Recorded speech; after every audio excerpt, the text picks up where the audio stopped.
Speaking of journeys, I'm connecting to what we were discussing a little bit before we sat down for the podcast. Something about parenting.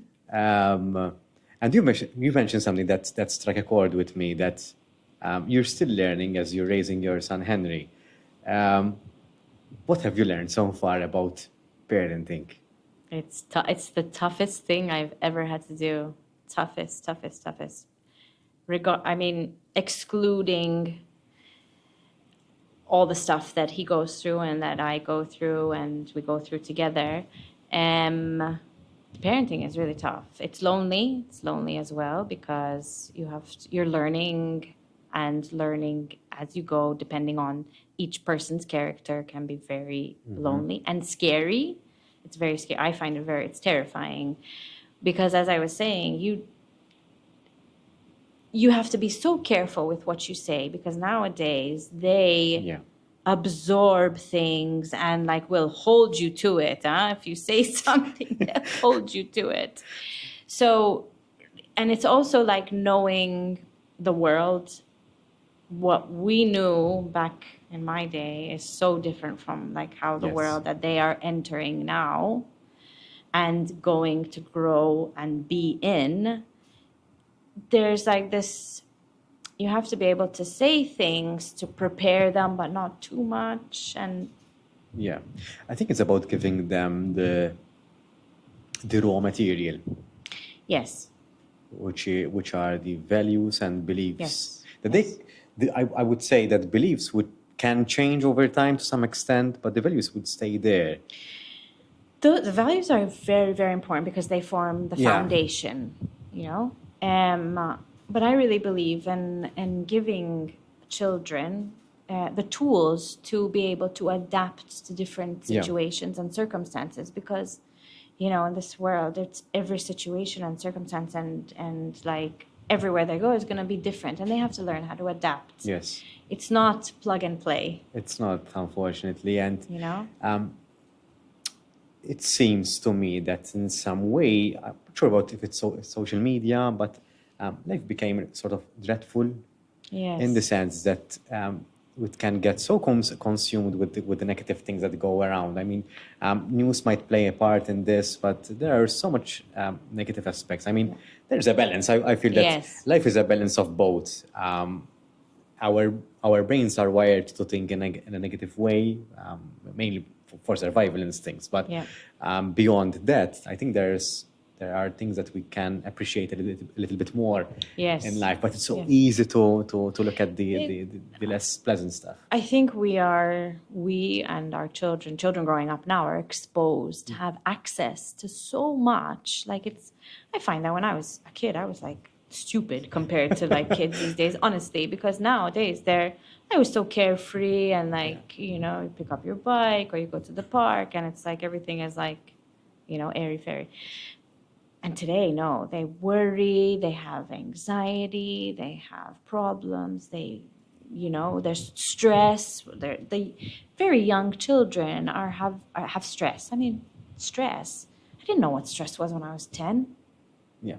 You know, and it comes, I think, a lot from, you know, everything that they're exposed to. Mm.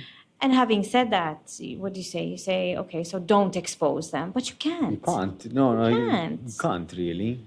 So the key, I feel, is educating them and saying, okay, yes, this exists, but let's look at the other side as well.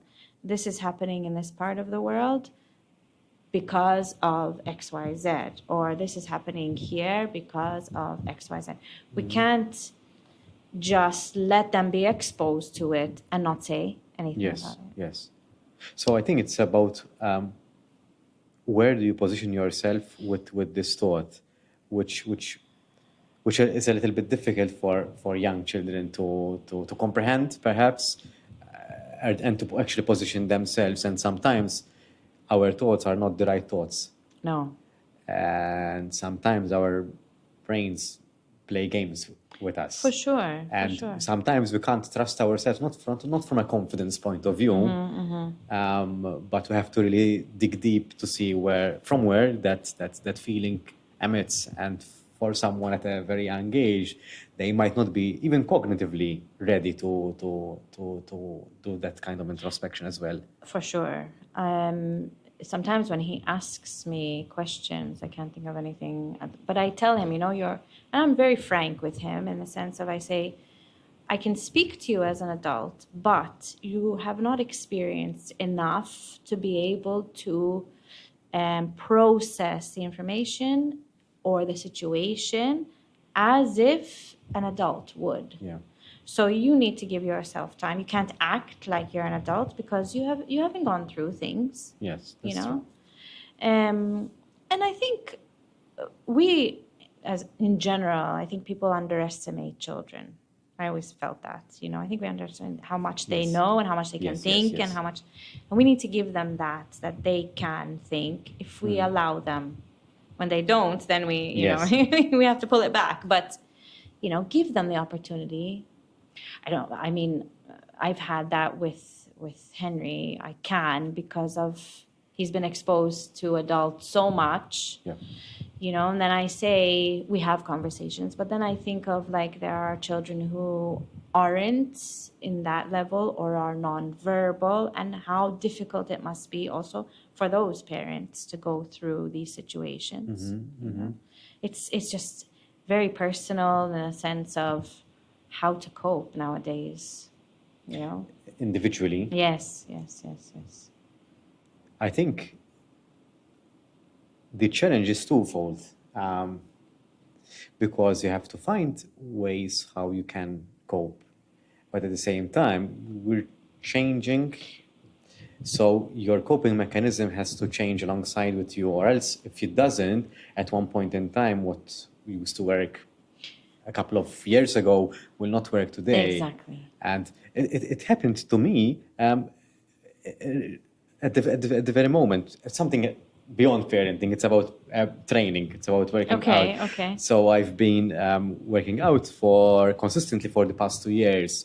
But then, funnily enough, to set things up, disrupted my working out routine. Okay. So, and I've been struggling a little bit to get that back on track. And I realized that what I used to do is not working out anymore, because I think now that I'm speaking about it, I'm realizing is that this setting up of the podcast studio was quite a huge learning curve for me. So I came out of this experience as a changed person. Okay. It changed me to some extent. Yes. And I am now realizing that.